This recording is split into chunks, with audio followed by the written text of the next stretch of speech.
A very relevant fact too is that Day at Kembla, splendid horse, wore blinkers for the first time, and you saw him run all over the place at Canberra. He didn't do that with the blinkers on at Kembla, and he'll have blinkers on today, of course. Right, race 6 is the Stevenson Food Services Stakes, and the prices, the tote prices. Waikika favourite on the tote at $4.30. Number Cito Stayer, $5.10. Deep Snip, $5.90. $5.50 for Western Approaches. Star Covet, $10.10. Flinders Street, $25. Over the Rising, $15.40. Carla Chief, $8.10. Master Raider, $21.30, and $41.10 for TAB number 10, Eskimo Joe. Okay, that was the early totes for the Stevenson Food Services Handicap, or Food Services Stakes, I should say. Not as big a race as the Amy Golden Slipper, and one of the main men in this year's Golden Slipper is Clary Connors, who trains 3 of the runners. Clary, of course, has already won 2 slippers with Terse and Burst, and I'm sure you've seen many times on Channel 9 Clary cheering those 2 horses home. He really does let his hair down. Well, Michael Maher has found out that Clary does need to let off steam at least once a year after so much painstaking preparation. In case you haven't noticed, in the topsy-turvy lead-up to this Golden Slipper, 2-year-olds can be a fickle lot, and no one understands that better than Clary Connors. Half-6, mate, eh? Count off in the mile there somewhere on the sand. The man renowned for doing it tough in the early days may have graduated from battler ranks a few years ago, but with Clary, you wouldn't know. At the Warwick Farm desk, between the mobile phone and the walkie-talkie that connects him to his stable, Clary's all concentration. He knows the vagaries of the youngsters. Well, you've got to be just a little bit easier on them, naturally, because they don't take the work the other horses take, and they're still only babies, their bones are light. Just sort of be a bit easy on them, I think that's the main thing. And they naturally run, they've got no bad tricks, they just want to run anyhow. So just sort of get them lightly ready to race, and they'll race themselves. Tackled by Terse and Canonise. It's another one for Shane Dye. Terse wins the slipper. Burst down the outside is rocketing to the line. Burst has swamped Clan O'Sullivan. 4 straight for Shane Dye. As a winner of 2 slippers and close up in others, the Connors' opinion of a 2-year-old is respected. From a team of around 40 probables a year ago, a gentle touch has produced 3 starters: the Gelding Prowl and Philly's Glamis and Marty's Magic, with Confer a whisker away as an emergency. Clary knows anything can happen in a slipper. Last year, 100 metres out, he was counting number 3. Encounter has run off the track, is lunging again as they hit the line, and it's close. It all happened so quick, the whole thing, and we lost, and that was it. Didn't matter what we were going to do, we weren't going to get it back, you know. And we just sort of resolved ourselves to the fact that we've got to hopefully go one better next year, that's what we're all about now. Encounter went on to greater heights to become last season's champion 2-year-old. But compounding that slipper second was the loss of champion 3-year-old Muwad. Losing Muwad was probably one of the biggest disappointments of my life, because I think he's the best horse I've ever had. Counter's a super horse, and he just keeps winning. He's a lovely, strong horse. But Muwad, I think we hadn't tapped his full level yet, because I'm sure he had lengths up his sleeve as an older horse. The Connors clan did what's built them into such a formidable stable. They put their heads down.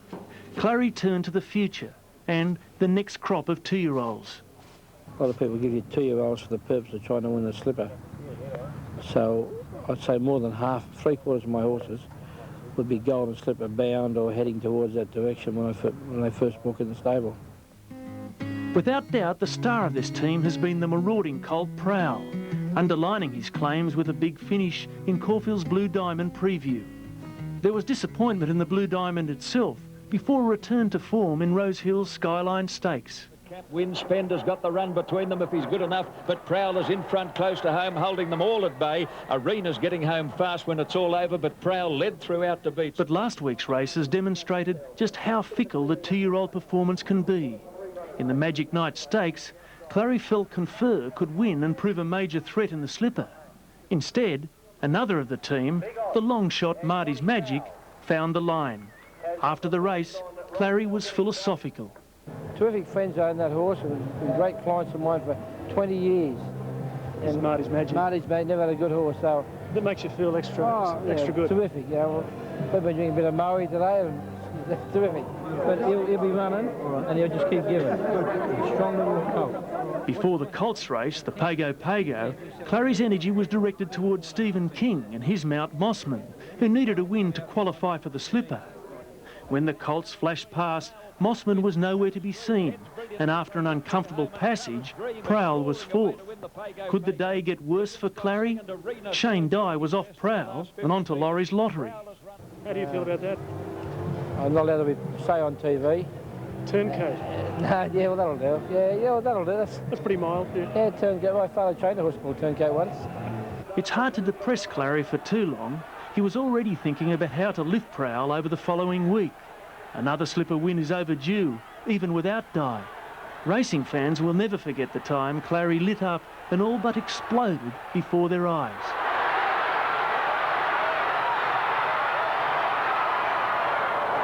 Are we going to have a revisitation of that reaction after Burst 1? I hope so.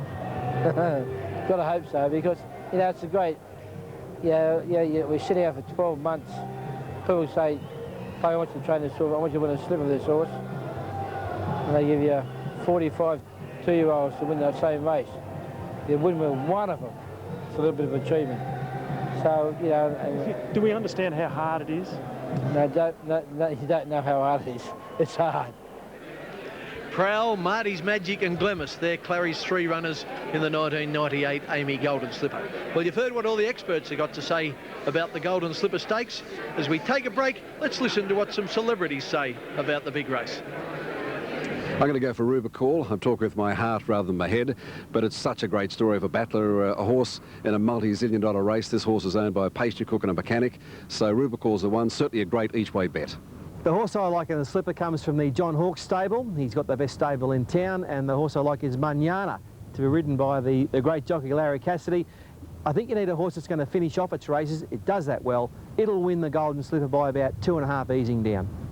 Well, there's not much science to it, but I did back it last week when it won the Pago Pago, and I love Paris, so I think Paris Dream will win the Slipper. In the Golden Slipper Stakes, I'm going to go for number 16, Compulsion, because it suits me. I've only got one problem. I agree with Fatty, and I don't know whether the horse is big enough to carry a jockey, him and I.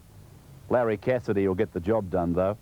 And I don't know how to pronounce it. I can't find a Y in it, but it's spelled M-A-N-A-N-A. Manana, doesn't matter. I think it'll win.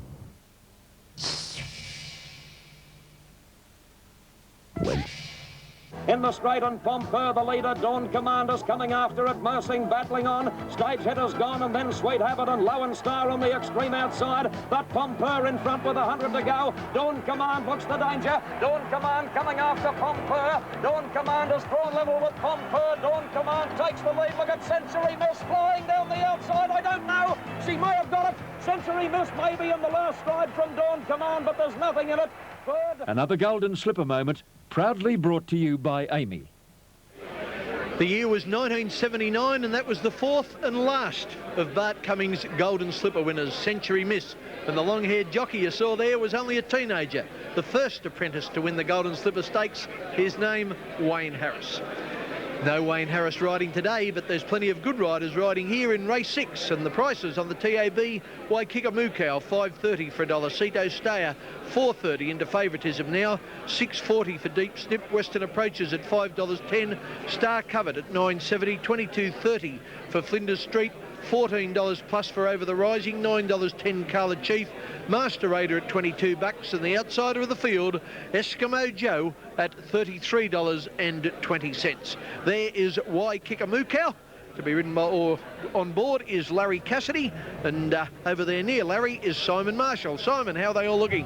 Oh, fantastic, actually, Kenny. I thought that Waikika-Mukau looks exceptionally well. He really stands out as one of my main picks, and also number 2, Cito Stayer. He looks sensational coming around. At a nice warm-up too. Grant Cooksey let him have a good warm-up. Shane Dye is trotting Western Approaches around, keeping him on the move, because we heard Shane saying earlier that he tends to think that he switches off every now and then, but let's hope he can produce the same performance he did when he won here Rosehill last start. And well, Kenny, I'm going for number 4, Western Approaches, to beat Waikika Mukau and Cedo Stayer. Simon, the Golden Slipper's only 3/4 of an hour away. While you've been riding there around among all the jockeys, have you got any late tips for us? And just might I say, I did win a race, the 2400 metre Mercedes Classic. Us Clark of the courses all went down to the line together, and I had to put my nose in. Kenny?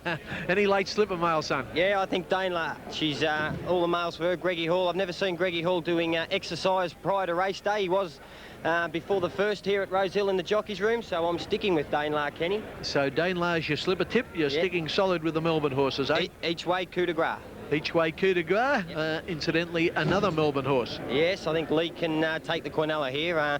Coup de grace, I like the way he finishes his races off. He's pretty tough, and I think he'll get a nice little bit of cover in the run too. We've only got 2 to walk up here, Kenny. Yeah, Carla Chief just went in, and as Waikika Mukau and then Master Raider in the yellow colours as Master Raider joins the line. Let's go to John Tapp. Okay, Ken, they're all set and ready for dispatch in the Stevenson's Food Services Stakes, formerly the Neville Selwood Stakes. They're under starters' orders now, 2,000 metres, all set to run.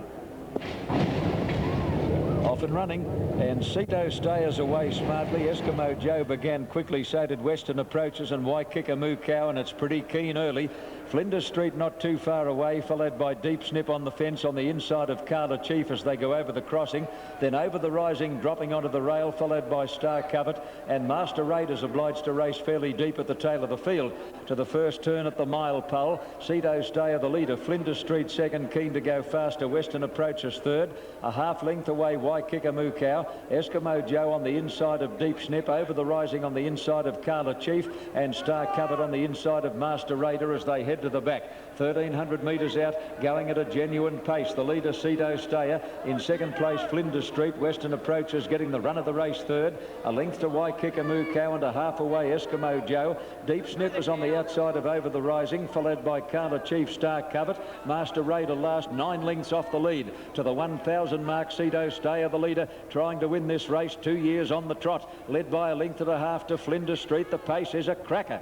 Western Approaches third, Waikika Mukau fourth, followed by Eskimo Joe. Deep Snip on the outside. A length away, Over the Rising, followed by Carla Chief, Star Covet and last Master Raider. 700 out as they come down the side. No change. Cedo Stayer over Flinders Street, who's now flat to the boards. Waikika Mukau's about to cruise up 3 deep under his big weight, followed by Western Approaches, and then Deep Snip, Eskimo Joe, Carla Chief, followed by Over the Rising and Star Covet as they come around the corner. Cedo Stayer the leader. Waikika Mukau looming into second place. Waikika Mukau has raced up to grab Cedo Stayer.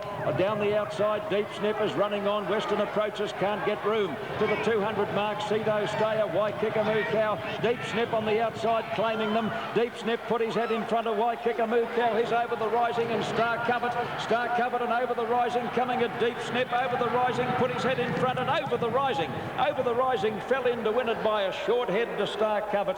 Deep Snip has run third, followed by Cedo Stayer. Then Eskimo Joe. Western Approaches didn't get a lot of room in the straight. Further back, Waikika Mukau, who hit the front and then felt the big weight from Carla Chief, Master Raider and Flinders Street last of all. Wow, what a thriller. What a thriller, with Over the Rising, TAB number 7 paying $14.80 and $3.90. Brilliantly ridden by Stephen King. Number 5, Star Covet, $3 exactly. And number 3, Deep Snip was third, paid $2.40. As we pick up the replay, Star Covet is in the striped colours, and then inside him in the red cap and the blue and white stripes with the white sleeves is Over the Rising. Over the Rising pushes through for Stephen King and lands a winner for Vic Thompson, who knows how to train racehorses, and just a few years ago when he was private trainer for the Inghams, he won the Sydney Trainers Premiership. Okay, Deep Snip is in the yellow. Outside of him is the winner Over the Rising. Outside of him is Star Covet. The horse in blinkers in green and white in between horses who had no room in the straight and could have been a tad unlucky was the roughie of the field, number 10, Eskimo Joe, who has wound up fourth. There's the official photo finish. Very close indeed, but enough to declare that Over the Rising has defeated Star Covet in race 6 as we go for a break on the Wide World of Sports.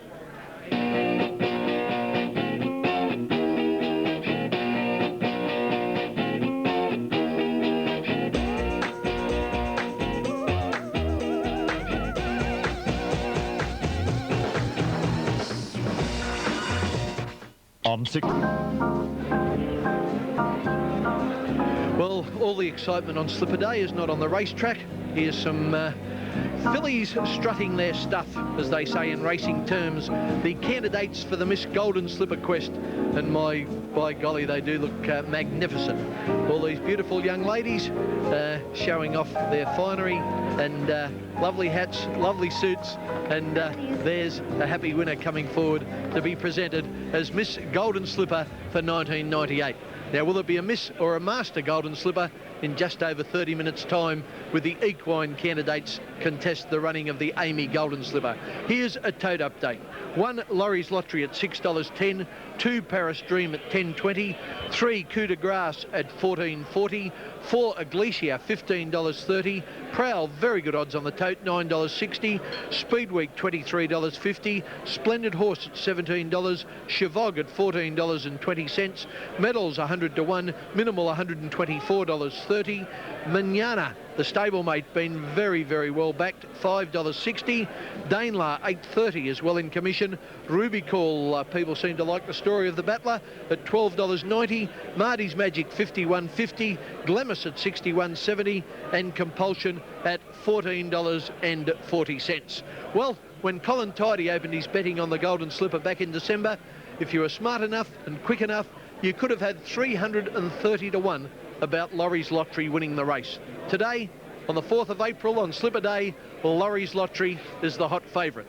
And as Leslie Tapsell reports, there's quite a story among this about this Toowoomba Tornado and his little-known trainer, Mick Nolan. With skin off his nose, a dodgy shoulder and a gait like a duck, Laurie's Lottery isn't exactly your classic Golden Slipper favourite. But in a year when consistency is a rare commodity in the 2-year-old ranks, the horse they call Gill couldn't have done any more. 4 starts, 4 wins. But it's Laurie's Lottery. He's blowing them away in the Inglis 2-year-old Classic. He's 4 lengths to Try Gold, who's swishing the tail. She can't do any more, and Laurie's Lottery is going away from them. Laurie's Lottery, the Queenslander, makes it 3 out of 3 and takes out the first prize of $300,000. That victory in January's Rich Inglis Classic made Sydney's Slipper Eyes take notice. Until then, Laurie's Lottery had been tucked quietly away in Toowoomba, Queensland, under the care of that city's premier trainer, Mick Nolan. Mick, when I look down the list of the slipper trainers, you see powerful stables like the Freedmans, Connors, Hawks, and then there's Mick Nolan from Toowoomba. Do you feel at all intimidated? I answered that question over at the luncheon, and no, I don't feel intimidated by them. I respect them for what they've done in winning Melbourne Cups and Group 1s and everything else, but I still think that we could do as good a job if we got that same quality horse. But, you know, up in Queensland, in Toowoomba, you're a bit of an unknown, and you don't seem to get that. And these sort of horses like Laurie's Lottery come along every now and then, and they give you that, well, they give you that sort of thing that says, well, you know, you work with me, and, you know, I'll see if I can take you to a Group 2 or a Group 1 and show that you can really train. If the truth be known, Mick's got a whack in the teeth to thank for the slipper favourite lobbing in his paddock. Bought by Toowoomba dentist Kim McCasker, Laurie's Lottery was passed on after a deal struck in the dentist chair. I don't know how that got to surface, but there's a bit of truth in that too, but I did need dental work apart from getting 2 new front teeth, but yeah, I did get to know him a bit through the dentist chair. So the loss of a couple of front teeth can't always be a bad thing then. No, you got to look at the good side of it. McCasker bought Laurie's Lottery for just $17,000, and until last Monday, he wasn't even nominated for the slipper. That late decision cost this dentist $100,000. What's like handing over? Oh, very sad, but a very important occasion. We've got an opportunity to win a big race and recreate history for Queensland. There was no option but to pay up after Laurie's Lottery's performance in the Todman Slipper trial at Rosehill 2 weeks ago. He hadn't raced for 3 months, but refused to give in. Laurie's Lottery and Alpha having a 2-horse war. It's Alf on the inside, Laurie's Lottery. Alf shifted out, they're close together. They bumped a couple of times. To the line they come, Alf and Laurie's Lottery. Oh, gosh, it's close. Alf. The photo went the Queenslanders' way, but the time tells the real story.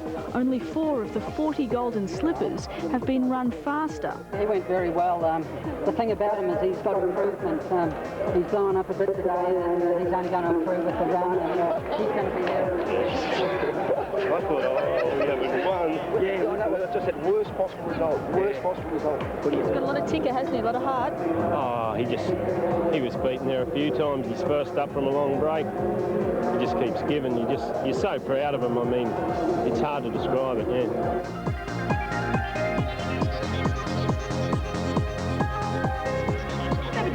About now, do you think?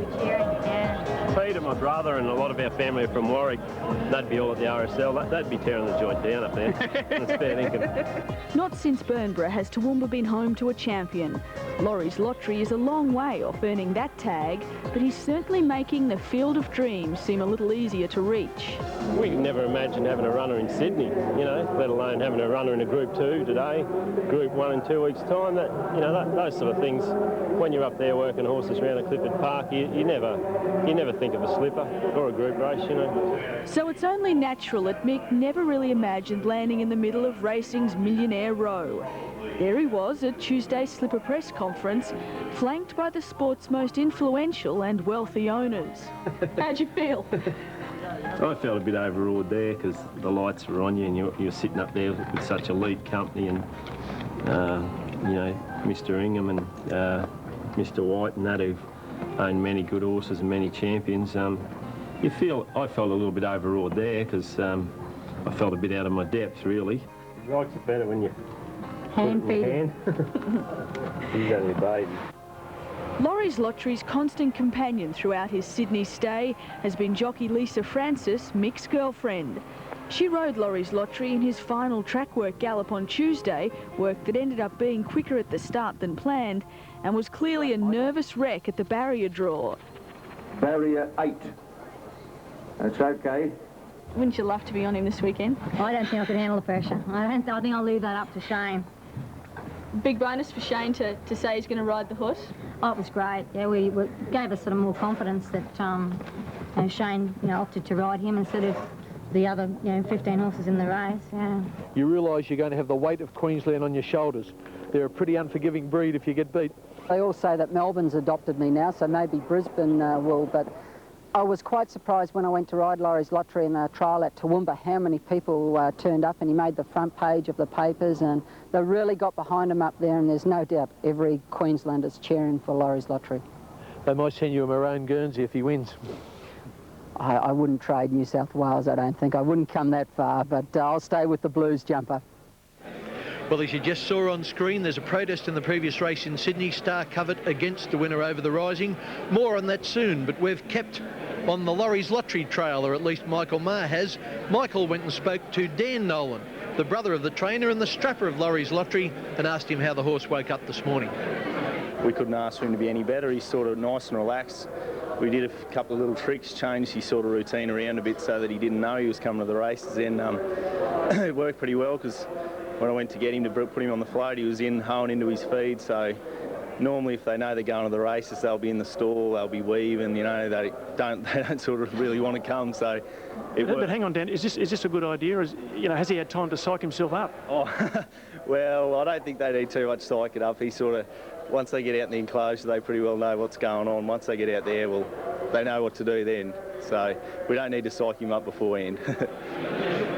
They're nice people, the Nolans, aren't they? And I'm sure they'll be particularly excited if Laurie's Lottery can win the race. OK, the stewards' rooms are the scene of the action at the moment, and the jockeys are listening to the evidence. That's the trainer Robert Johnson of Star Covet making waves there, telling what he thinks his side of the story and why his horse should be given the race over Stephen King's Mount Over the Rising. That's Stephen sitting there in the yellow and red colours, and John Thompson's alongside of him. John Thompson is the son of the trainer Vic Thompson, and he's having something to say there now too. And of course Star Covet's jockey Rodney Quinn is the other man in the picture in the stripes. John Thompson having a few words to say. The stewards will sort that out. They'll take advice from the jockeys, from the trainers. They'll watch the film and then they'll make the decision. The decision, if protest dismissed, Over the Rising keeps the race. If protest upheld, Star Covet gets the race. We'll be back to know what happens soon on the Wide World of Sports.